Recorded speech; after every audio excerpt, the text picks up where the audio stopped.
दोस्तों मेरा नाम है मुजीब और एक बार फिर से आपका एक नई वीडियो में बहुत बहुत स्वागत है। तो आज की इस वीडियो में हम सीखेंगे प्रेजेंट इंडेफिनिट टेंस।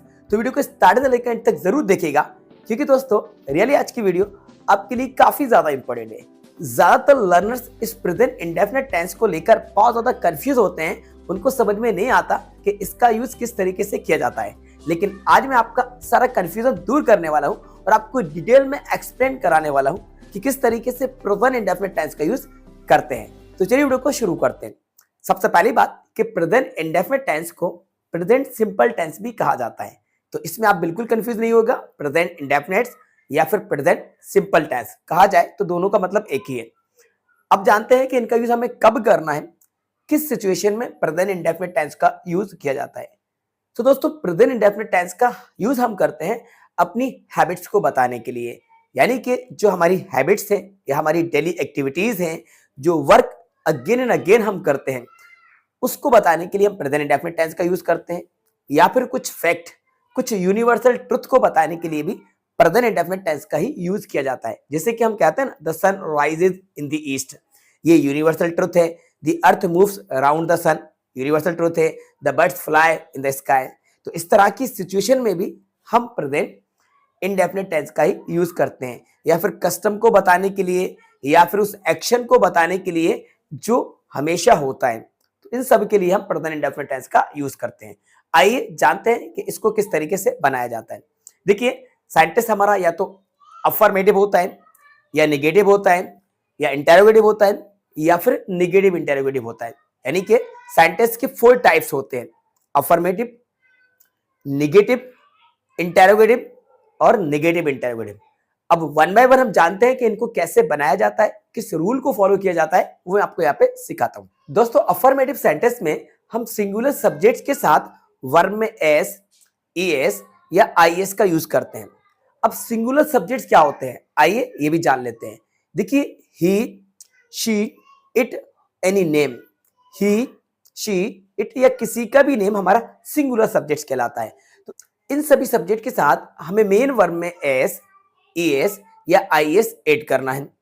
और अगर सब्जेक्ट्स हमारे प्लूरल हैं, अब प्लूरल सब्जेक्ट क्या होते हैं, जैसे कि आई, यू, वी या फिर दे, तो ये सभी प्लूरल सब्जेक्ट्स हैं। तो इनके साथ हमें मेन वर्ब की ओनली फर्स्ट फॉर्म का यूज करना है।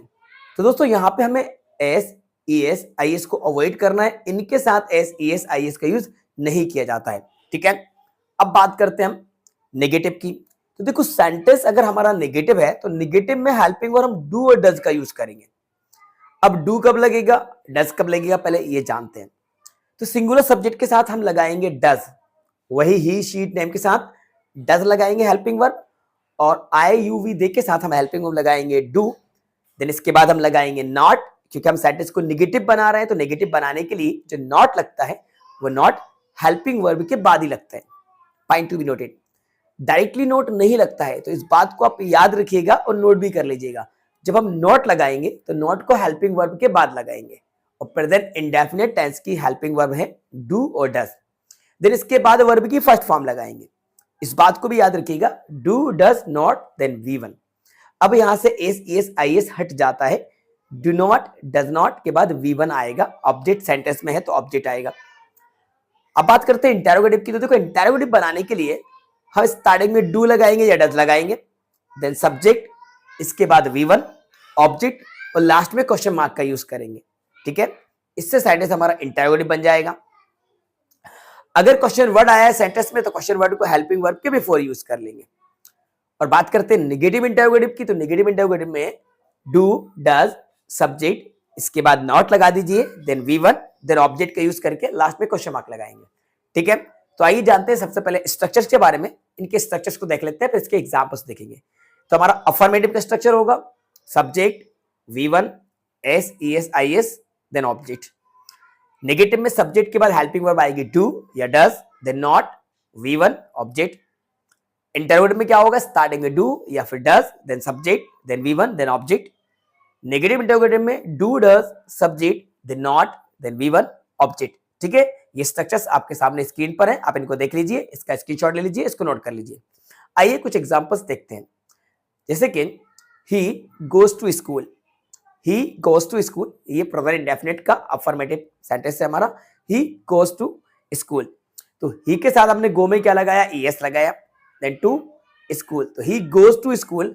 अब इसको बनाते हैं नेगेटिव, तो कैसे बनेगा, he does not go to school. यहां पे हमें ही के साथ हेल्पिंग वर्ब डज लगाना होगी, तो पहले हम लगाएंगे ही डज, देन नॉट, अब es हट जाएगा तो बचेगा go to school, he does not go to school. आइए इंटरोगेटिव देखते हैं, does he go to school, starting में हेल्पिंग वर्ब डज आएगी, देन सब्जेक्ट ही, अब यहां पर भी V1 रहेगा go, does he go to school, और does he not go to school, does he not go to school. कुछ और एग्जांपल्स देखते हैं, they play cricket daily, they play cricket daily, तो हमारा सब्जेक्ट यहाँ पे दे है और दे के साथ V1 यूज होता है, तो हमने लिखा play, they play cricket daily. Negative बनाते हैं, they do not play cricket daily, अब दे के साथ डू लगेगी हेल्पिंग वर्ब, बिकॉज दे हमारा प्लूरल सब्जेक्ट है, तो they do not play cricket daily. Interrogative देखते हैं, do they play cricket daily, do को स्टार्टिंग में लिखेंगे, do they play cricket daily, और इंटरोगेटिव नेगेटिव बना लेते हैं, do they not play cricket daily, do they not play cricket daily. एक एग्जांपल और देखते हैं हम, Rahul Yeats food, Rahul Yeats food, negative, Rahul does not eat food, does Rahul eat food, does Rahul not eat food, does Rahul not eat food. She sings a song, she sings a song, she के साथ sings लगा, she does not sing a song, does she sing a song, does she not sing a song. चलिए कुछ es वाले example भी देखते हैं, जैसे कि शी टीचेस इंग्लिश, अब टीच में es हमने क्यों लगाया, क्योंकि सब्जेक्ट हमारा सिंगुलर है और यहाँ पे es लगेगा, तो शी टीचेस इंग्लिश। नेगेटिव बनाएंगे तो अब बनेगा she does not teach English, इसके साथ दोस्तों डज लगेगा क्योंकि सब्जेक्ट सिंगुलर है ना, शी डज नॉट टीच, अब es हट जाएगा, she does not teach English, she does not teaches नहीं हो सकता, ये रॉन्ग हो जाएगा, और नॉट को हम हेल्पिंग वर्ब के बाद ही पुट करते हैं, तो she does not teach English, does she teach English, does she not teach English.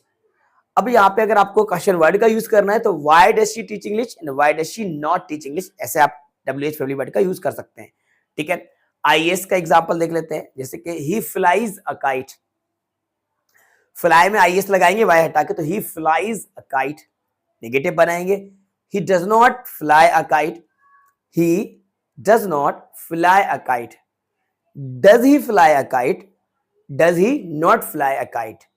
Okay दोस्तों, तो इस तरीके से हम प्रेजेंट इंडेफिनिट टेंस का यूज करेंगे। मैंने आपको सभी सिखा दिए किस तरीके से आपको अफर्मेटिव सेंटेंस बनाना है, नेगेटिव कैसे बनाना है, इंटरोगेटिव कैसे बनाना है और नेगेटिव इंटरोगेटिव कैसे बताना है। बस याद रखना हेल्पिंग वर्ब का यूज अफर्मेटिव में हमें नहीं करना है, जो कि फर्स्ट होता है। इसके बाद नेगेटिव, इंटरोगेटिव और नेगेटिव इंटरोगेटिव तीनों ही में हेल्पिंग वर्ब डू डज का यूज होगा, और जब आप डू या डज का यूज करेंगे तो उसके साथ हमेशा वर्ब की फर्स्ट फॉर्म चलती है। तो डू और डज को जब आप यूज करेंगे, चाहे नेगेटिव में लिखें या इंटरोगेटिव में, मेन वर्ब की फर्स्ट फॉर्म ही रहेगी। पॉइंट टू बी नोटेड, इसको आप नोट कर लीजिएगा, ठीक है। तो ये मैंने आपको प्रेजेंट इंडेफिनिट टेंस सिखा दिया है। अब आप इंग्लिश टू इंग्लिश जितने चाहे उतने सेंटेंसेस बना सकते हैं, किसी भी अफर्मेटिव सेंटेंस को नेगेटिव में चेंज कर सकते हैं। आपके एग्जाम में डूज राइटेड आते हैं, क्वेश्चंस आते हैं, उन क्वेश्चंस को देखिएगा और उसको डायरेक्टली आप नेगेटिव बना दीजिएगा अगर नेगेटिव बनवाया जाए तो। और नेगेटिव बनाने के लिए आपको करना क्या है, डू या डज का यूज करना है। इंटरोगेटिव बनवाना हो तो स्टार्टिंग में या तो डू लगेगा या डज लगेगा, ये डिपेंड करता है सब्जेक्ट के ऊपर। तो बस सब्जेक्ट याद रखिएगा, और सब्जेक्ट क्या होता है मैंने आपको सिखाया, या तो सिंगुलर या फिर plural. Singular subject he, she, it, name, और plural I, you, we, they होते हैं। ओके दोस्तों, तो आज की इस वीडियो में हमने प्रेजेंट इंडेफिनिट टेंस को सीख लिया है। अगर कोई भी कंफ्यूजन आपका अभी भी है, विदाउट हेजिटेशन कमेंट्स बॉक्स में जाकर कमेंट्स करके आप हमें बता सकते हैं, हम आपके सारे कंफ्यूजन को दूर करेंगे, ठीक है। तो जल्दी से वीडियो को लाइक कर दीजिए, अपने सभी दोस्तों के साथ ज्यादा से ज्यादा शेयर कीजिएगा। चैनल पर नए नए आए हैं और अभी भी चैनल को सब्सक्राइब नहीं करा है तो दोस्तों चैनल को जरूर सब्सक्राइब कर लीजिएगा। साथ में बेल आइकन को प्रेस करके नोटिफिकेशन को ऑन कर लेना, सो दैट जब भी हम वीडियो को अपलोड करेंगे तो उसका नोटिफिकेशन सबसे पहले आपको टाइम पर मिल जाएगा। Thanks for watching.